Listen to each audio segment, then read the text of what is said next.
Hello મિત્રો, good morning બધાને મારા મિની વ્લોગમાં હાર્દિક હાર્દિક હાર્દિક સ્વાગત છે. તો આપણે ધોવાનો તો ફરજો તો સરસ મજાનો ધોઈ નાખ્યો છે ફરજો, અને બધા ઢોરમાલ જોવા પર બેસી ગયા છે ને ખાઈને. અને અત્યારમાં એમ કહેવાય કે આપણે એક ગાહડી રસકો પણ વાઢી આવ્યા સવી. તો મમ્મી આલ પાસે સરસ મજાના છીણા છે અને છીણા હારા કરવાના છે, અને આજે છીણાનું શાક બનાવવાનું છે. તો અત્યારમાં છીણા હારા કરે છે નૈનાબેન ની સંજયભાઈ પાછો. નૈનાબેન તો વાસે સંજયભાઈ બેઠા છે. તો આપણે એમ કહેવાય કે નીણ તો અત્યારમાં થોડીક વાઢી આવ્યા છે, તો હજી આપણે થોડીક વાળવા જવાનું છે, તો વાઢી આવી નીણ.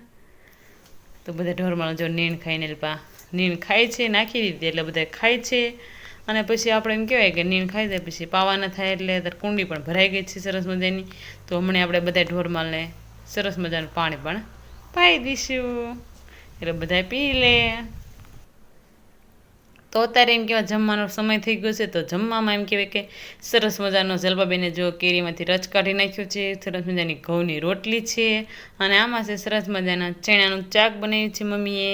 તો બધા જો જમવા બેસી ગયા છે. તો આપણે પણ જમવાનું છે તો જમી લેવી. તો બધા ઢોરમાલને જો નીંદ નાખી દીધી છે. તો અત્યારે બધા ખાય છે, અને તડકો પણ બહુ છે.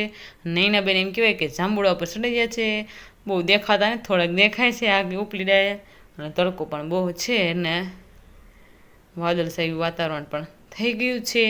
તો અત્યારે તો નીણ નાખી દીધી, હમણાં બધા નીણ ખાઈ લે.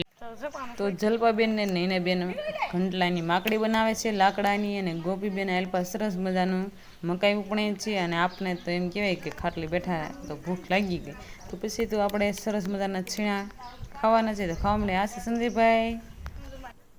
તો જલપાબેન સરસ મજાની પાણીપુરી લઈ આવ્યા છીએ, તો આપણે ખાવાની છે. આ બધા વાટ જોઈ રહ્યા છે. જલપાબેન જેમ પાણીપુરીમાં સુંદર ભરી રહ્યા છે એટલી જ વાર પછી બધા ખાવા મળશે.